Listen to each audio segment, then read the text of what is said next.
నమస్కారం. నా పేరు శ్రీరామ్ శర్మ.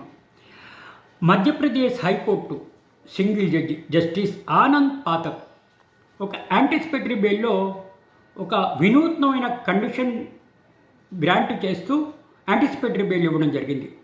వివరాల్లోకి వెళ్తే, ఒక వ్యక్తి బజాజ్ అప్లయన్స్ ప్రైవేట్ లిమిటెడ్లోని బ్రాంచ్ మేనేజర్గా పనిచేస్తున్నాడు. అతని మీద ఎలిగేషన్ ఏంటంటే, ఇట్లా కంపెనీ యొక్క డబ్బులు మిస్యూజ్ చేసి చీటింగ్ చేశాడు, మిస్అప్రోపరేట్ చేశాడు అని అతని మీద సెక్షన్ 420 ఐపీసీని అనుసరించి క్రిమినల్ కేసు ఫైల్ చేసింది వాళ్ళ మేనేజ్మెంటు.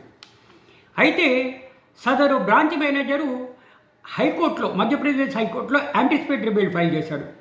నేను అమాయకుడిని, నేను నిర్దోషిని, నేను బ్రాంచ్ మేనేజర్ని, నేనే తప్పు చేయలేదు, నన్ను అరెస్ట్ చేసే అవకాశం ఉంది, నా మీద ఫాల్స్ ఎలిగేషన్స్ పెట్టారు, కాబట్టి నాకు యాంటిసిపేటరీ బెయిల్ గ్రాంట్ చేయండి అంటే సింగిల్ జడ్జి ఈ విధమైన ఆర్డర్ ఇచ్చారు. యాంటిసిపేటరీ బెయిల్ గ్రాంట్ చేస్తూ కండిషన్ పెట్టారు. సదరు మేనేజర్ గారు 10 చెట్లు నాటాలి, పూల చెట్లు నాటాలి, రోజు నీళ్లు పోసి దాన్ని పెంచాలి, ఫారెస్ట్ డిపార్ట్మెంటు ఇన్స్పెక్ట్ చేయాలి. ఇది కండిషన్. ఆ కండిషన్తో యాంటిసిపేటరీ బెయిల్ గ్రాంట్ చేయడం జరిగింది. జనరల్గా యాంటిసిపేటరీ బెయిల్ గ్రాంట్ చేసేటప్పుడు కొన్ని కండిషన్లు, జనరల్ కండిషన్స్ ఉంటాయి.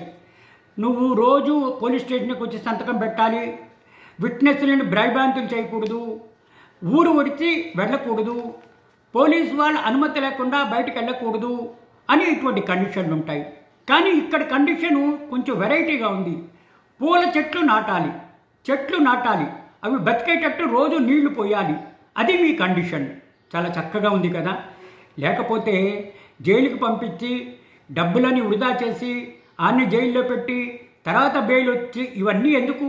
కరెక్ట్గా దేశానికి ఉపయోగపడేది, ఎన్విరాన్మెంట్కి ఉపయోగపడేది, పర్యావరణాన్ని రక్షించడానికి ఇటువంటి కండిషన్లు పెడితే చాలా బాగుంటుంది అని అందరూ అనుకుంటున్నారు. Thank you.